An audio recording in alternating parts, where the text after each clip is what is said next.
विद्या ददाति विनयम, विनयम ददाति पात्रताम, पात्रताम आपनोति धनम, धना धर्मम ततः सुखम। बहुजन विमर्श चैनल के इस 13वें एपिसोड को देख रहे आप तमाम दर्शक बंधुओं का हार्दिक स्वागत और अभिनंदन है। पिछले यानी 12वें एपिसोड में आप देख चुके हैं कि महामना ज्योतिबा फुले, जिन्हें सामाजिक क्रांति, शैक्षणिक क्रांति का अग्रदूत कहा जाता है और भारत का प्रथम राष्ट्रपिता के नाम से भी जाना जाता है, किस तरह शिक्षा के महत्व को समझे और समझ करके संकल्प लिए कि हमें शिक्षा का प्रचार प्रसार बृहद पैमाना पर करना है। तो इसके लिए यह जरूरी था कि खुद शिक्षित होते। महात्मा ज्योतिबा फुले इसी उद्देश्य और प्रयोजन को लेकर पहले शिक्षित हुए, खुद मैट्रिक पास किए, CPWD यानी केंद्रीय लोक निर्माण विभाग में बतौर एजेंसी देश की सेवा करने के लिए आगे बढ़े। शिक्षा के महत्व को समझते हुए उसके प्रचार प्रसार के लिए, बृहद पैमाना पर प्रचार प्रसार के लिए उन्हें शिक्षालय और शिक्षकों की ज़रूरत महसूस हुई। फिर 1848 ईस्वी में पहला विद्यालय उनके द्वारा खोला गया, जिसमें पहली बार देश के भीतर, जिसे आज दलित OBC माइनॉरिटी कहा जाता है, जिसकी तादाद लगभग 85% है, उनके पढ़ने लिखने की व्यवस्था हुई। ये तो पुरुष की बात हुई, लेकिन समाज में महिलाओं की भी स्थिति शिक्षा के मामला में काफ़ी बद से बदतर थी। महिलाओं को भी शिक्षा लेने का अधिकार कुछ दिनों से नहीं था। महिलाएं शिक्षित कैसे हो, तो इसके लिए ज़रूरी था कि कुछ शिक्षक महिलाएं भी हो। महिलाएं शिक्षक कैसे होगी, तो सबसे पहले महामना ज्योतिबा फुले अपनी पत्नी माता सावित्रीबाई फुले को खुद से पढ़ाकर शिक्षित किए और अपने द्वारा खोले गए विद्यालय में माता सावित्रीबाई फुले को शिक्षिका के तौर पर अपॉइंटमेंट करवाए। हालांकि सरकार की ओर से विद्यालय खोलने की मंजूरी तो उन्हें मिल गई थी, स्वीकृति मिल गई थी, लेकिन विद्यालय खोलने के लिए ज़मीन चाहिए, तो ज़मीन फुले साहब को नहीं मिल पा रही थी। ज़मीन स्कूल खोलने के लिए लोग देने से साफ मना कर दिए थे। कौन लोग मना किए थे? जो जातिवादी मानसिकता के थे, यथास्थितिवादी विचार के थे। फिर मुस्लिम समाज से काफ़ी लिबरल मुस्लिम, जिनका नाम उस्मान शेख और उनकी बहन फातिमा बीबी, दोनों मिलकर महामना फुले साहब को सहयोग किए। स्कूल खुला और उस स्कूल में फातिमा साहिबा भी शिक्षिका के तौर पर नियुक्त हुई। माता सावित्रीबाई फुले नियुक्त हुई, माता फातिमा बीबी नियुक्त हुई। और ऐसा कहा जाता है कि तात्या टोपे, जो तथाकथित ब्राह्मण जाति के थे, महात्मा ज्योतिबा फुले को अपना पुराना खंडहर विद्यालय के लिए दे दिए थे।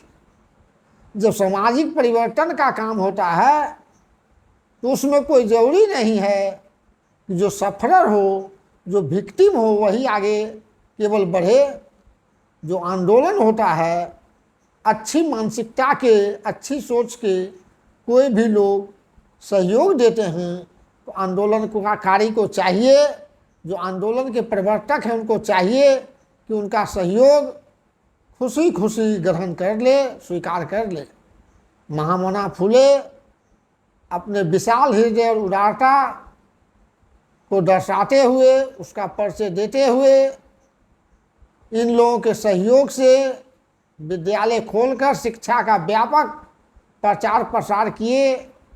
हालांकि लड़कियां पढ़ने आती थी, ज़्यादातर तथाकथित सवर्ण समाज की लड़कियां होती थी। इसे समाज की औरतें खासकर अच्छी निगाह से नहीं देखती थी। इस विषम परिस्थिति में माता सावित्रीबाई फुले को काफ़ी कष्टों का सामना करना पड़ा।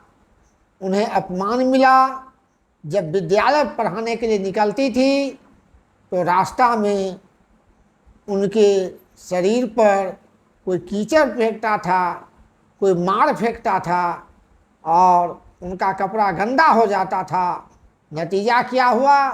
माता सावित्रीबाई फुले 2 साड़ी लेकर के जाती थी, विद्यालय जाकर साड़ी बदल लेती थी।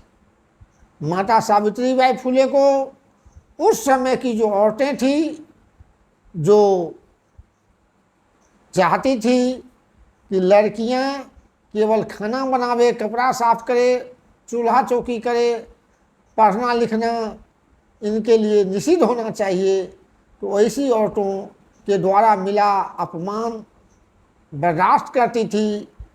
और जब फूले साहब उन्हें समझाने के लिए आगे बढ़ते थे तो माता सावित्रीबाई फुले कहती थी कि इतना तो मैं समझती हूँ कि मैं जो काम कर रही हूँ उसमें तो हमें कांटे भी मिलेंगे, मुश्किलात भी सामने दिखाई देगी। तमाम तरह के मुश्किलातों को, कठिनाइयों को झेल करके ही तो हमें आगे बढ़ना है। इस तरह से ये लोग शिक्षा का अंग्रेज़ों के सहयोग से, ब्रिटिश हुकूमत के सहयोग से काफ़ी बड़े पैमाना पर, बड़ा पैमाना भी हम कह सकते हैं, लेकिन उनका जो कार्य क्षेत्र था महाराष्ट्र का पूना ही था। तो पूना में जो कुछ हो सकता था शिक्षा का फैलाव किए, शिक्षा का प्रचार प्रसार किए। लेकिन शिक्षा तभी सार्थक होती है जब उसका application, knowledge without action is like abortion. इसी के मद्देनज़र महामना फुले को लगा कि शिक्षा का एप्लीकेशन होना चाहिए। शिक्षा ग्रहण करके केवल रोजी रोटी का साधन शिक्षा को नहीं लोग माने, शिक्षा सामाजिक क्रांति के लिए, सामाजिक परिवर्तन के लिए लोग ग्रहण करें, उस दिशा में शिक्षित लोग आगे बढ़ें। इसके लिए यह जरूरी था कि सही किया है, गलत किया है, इसके बारे में भी लोग जानें। इसी प्रयोजन से इनके द्वारा 24 सितंबर सन 1873 ईस्वी में एक संगठन बना, जिस संगठन का नाम हुआ सत्य शोधक समाज। शोध करो, शोध करके देखो कि सत्य क्या है। उस समय की जो स्थिति थी, कई तरह की मान्यताएं, जो अवैज्ञानिक मान्यताएं थी, समाज में विद्यमान थी। जैसे कि उदाहरण के लिए लोग कहते थे कि यह धरती शेष नाग पर टिकी हुई है, शेष नाग जब करवट लेता है तो भूकंप होता है। महामना ने कहा कि यह धरती किसी शेष नाग पर नहीं टिकी हुई है, यह गरीबों, मजबूरों, मजलूमों, बेकसों, बेबसों के बदौलत, उनकी मजदूरी के बदौलत, उनके मेहनत के बदौलत यह धरती चल रही है। इन्हीं के ऊपर यह धरती टिकी हुई है। ऐसी ऐसी कई मान्यताएं थी, जैसे विधवा विवाह और अंतर्जातीय विवाह, तो यह भी समाज में निषिद्ध था। कोई औरतें विधवा हो जाती थी तो उसका पुनर्विवाह भारतीय समाज के कुछ तबकों में निषिद्ध था। महामना फूले ने इस दिशा में भी काम किया। कोई औरतें विधवा होकर पुनः जीवन के सूत्र में, जीवन के बंधन में नहीं बंधना चाहती थी तो उसके लिए भी विधवा आश्रम, जो बच्चे अनाथ हो जाते थे उनके लिए अनाथालय की, अनाथ आश्रम की व्यवस्था करते थे।